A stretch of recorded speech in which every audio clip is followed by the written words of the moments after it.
அடுத்த கடகராசிக்காரங்களை பொறுத்த வரைக்கும் 2025ஆம் வருடம் எப்படி இருக்க போகுது அப்படின்னா, அப்பாடி அப்படின்னு ஒரு நிம்மதி பெருமூச்சு விட்டுக்கலாம். ஆனாலும் விடலாமா அப்படின்னா, மே மாதம் வரைக்கும் கொஞ்சம் பார்த்து விடணும். அதுக்கப்புறம் தாராளமாக விட்டுக்கலாம். அதுக்கப்புறமே இன்னும் கொஞ்சம் அப்படியே பார்த்து பார்த்து பழகக்கூடிய காலமாக தான் இருக்குது. 2026க்கு அப்புறம் கடகராசி சூப்பராக இருக்குது. ஆனால் 2025ல் என்ன மேடம் அஷ்டமச்சனி போயிடுச்சுன்றீங்க, இருந்தாலும் பார்த்துக்கணுமா அப்படின்னா, அஷ்டமச்சனி போகுது. முதல் 3 மாதம் அந்த விஷயத்தில் ஏதோ ஒரு இக்கனா வச்சிருவாரு சனி. அந்த இடத்துல கொஞ்சம் கவனமாக இருக்கணும். பழகுகிற நண்பர்களிடம் கவனமாக இருக்கணும். 8ல் வரக்கூடிய ராகு தேவையில்லாத இன்வெஸ்ட்மெண்ட்டுக்குள் உங்களை கொண்டு போய் சிக்க வைக்கக்கூடிய டைம் பீரியடாக இருக்குது. ஷேர் மார்க்கெட்டில் போடுறது, 1க்கு 2 கொடுக்குறேன்னு சொல்கிறவங்களை ஏமாந்துறது, பார்ட்னர்ஷிப்பை நம்பி தொழில் பண்ணுறது, இந்த மாதிரி ஏற்கனவே வாங்கின அடி பத்தாதா, இன்னுமே இந்த மாதிரியான தாட் ப்ராசஸ்லாம் வந்து அங்கேயே வந்து கட் பண்ணி விட்டுருங்க.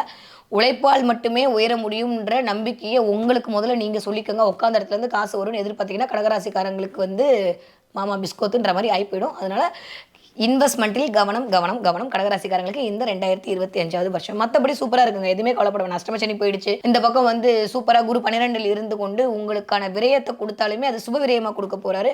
உங்களுடைய தொழில் சிறக்க போகுது. யாரெல்லாம் பிஸ்னஸ் பண்ணிட்டு இருக்கக்கூடிய கடகராசிக்காரங்க லோன் போட்டாவது, அதுவும் பேங்க் லோன் மூலமாக உங்களுடைய தொழில் மேம்படுவதற்கான நிலையை நீங்கள் உணரப் போகிறீர்கள்.